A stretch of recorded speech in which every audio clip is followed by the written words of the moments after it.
Assalamualaikum warahmatullahi wabarakatuh. Minggu yang lalu saya bercerita tentang ADD yang begitu ekstrim ya, di mana calon pasangan hidup, terutama dari laki-lakinya, moral etik sangat tidak baik. Sekarang yang jadi pertanyaan adalah, adakah penderita ADD dari calon pasangan hidup yang ternyata dia ADD, moral etiknya baik, atau boleh dibilang jauh lebih pendiam daripada yang saya ceritakan di minggu lalu?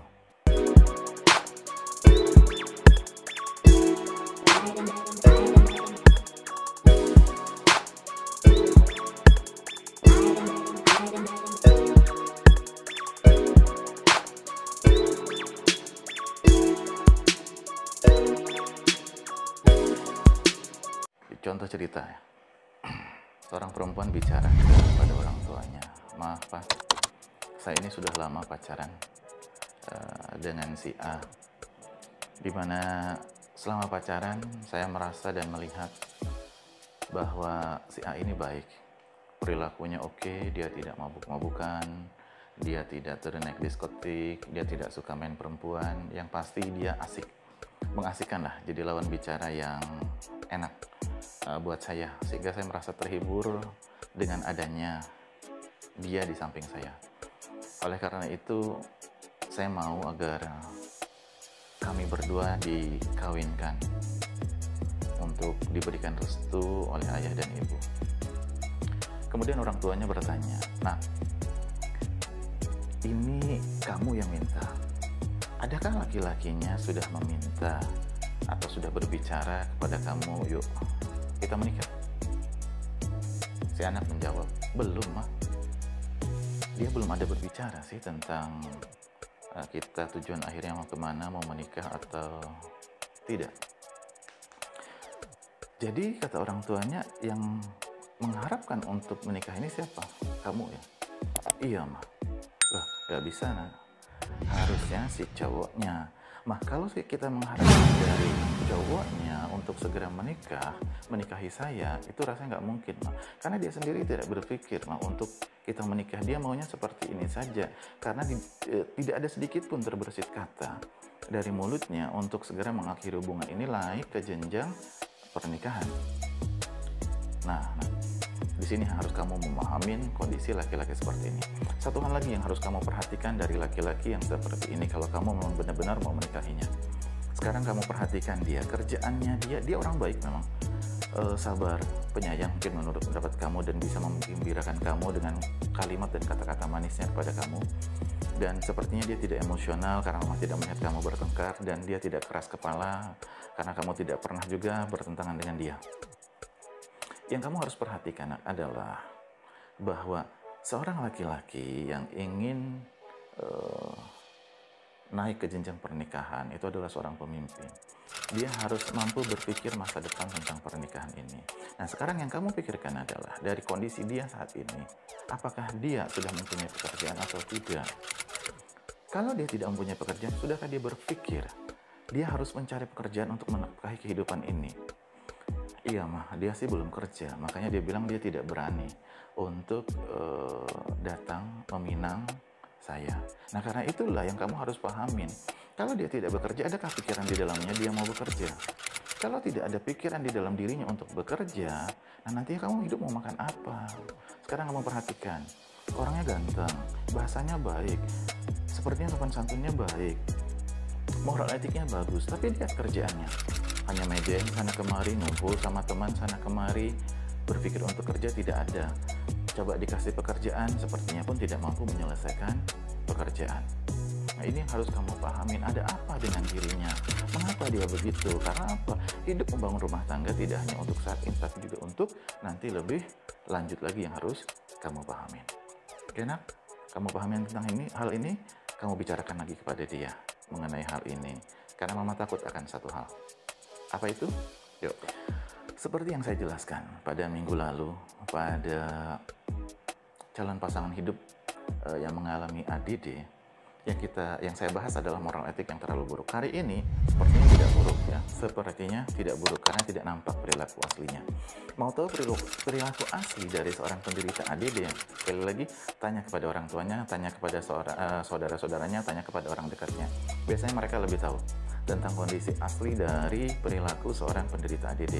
Bagaimana dia begitu emosionalnya, bagaimana dia begitu keras kepalanya, biasanya ini tidak bisa dipisahkan.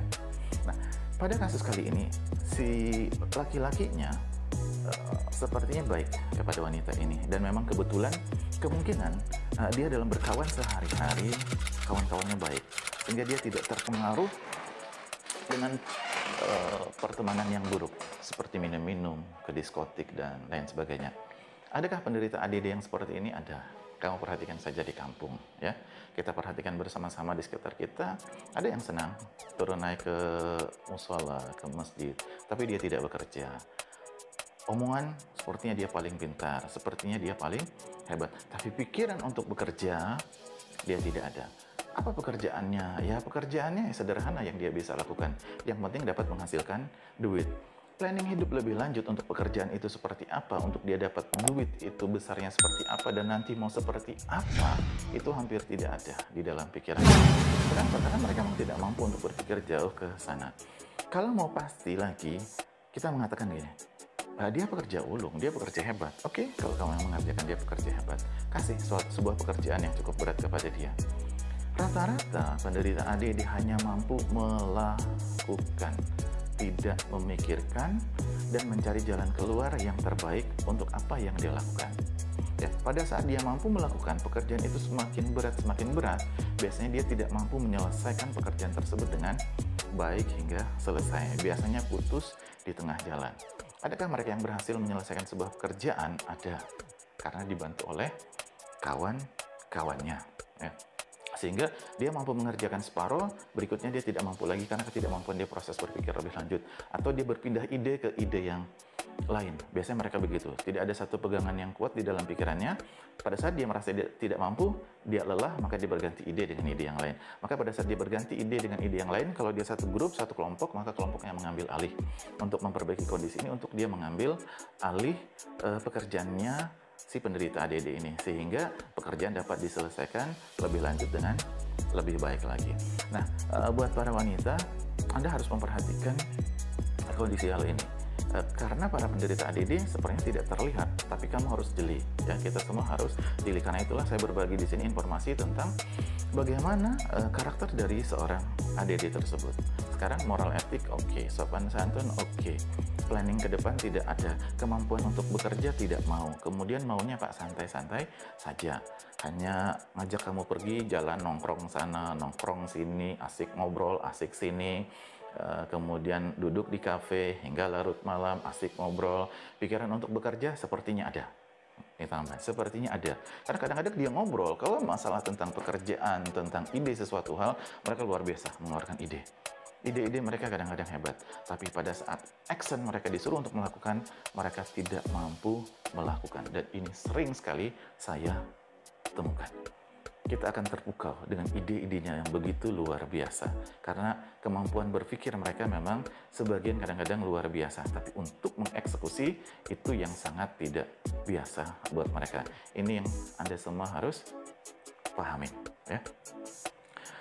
Tambahan untuk perilaku buruk yang kemarin saya kurang masukkan, yang kemarin saya tidak masukkan pada video saya kemarin adalah para laki-laki penderita ADD inilah yang sering menyebabkan permasalahan perceraian dalam perkawinan. Kalau yang kali ini kita bahas, orangnya baik sepertinya, sehingga dia tidak berpikir untuk menikah dan tidak berpikir untuk berganti-ganti pacar atau berganti perempuan. Nah, pada yang lebih ganas, yang moral etiknya lebih buruk, kalau kita boleh katakan, mereka ini kadang-kadang suka cepat sekali berpindah ide terhadap satu perempuan dengan perempuan lain. Tidak bisa melihat perempuan yang lebih cantik, dia langsung kejar. Dan dia tidak mampu menghentikan hal ini. Dan inilah yang disebut dengan impulsif tersebut. Melihat ada satu perempuan, oke. Dan kadang-kadang rayuan mereka terlalu hebat sehingga rayuannya ini mengarah atau menjurus ke arah perkawinan atau pernikahan. Kalau mereka tidak menjurus ke arah pernikahan dan perkawinan, mereka akan merayu untuk mendapatkan kelamin si wanita.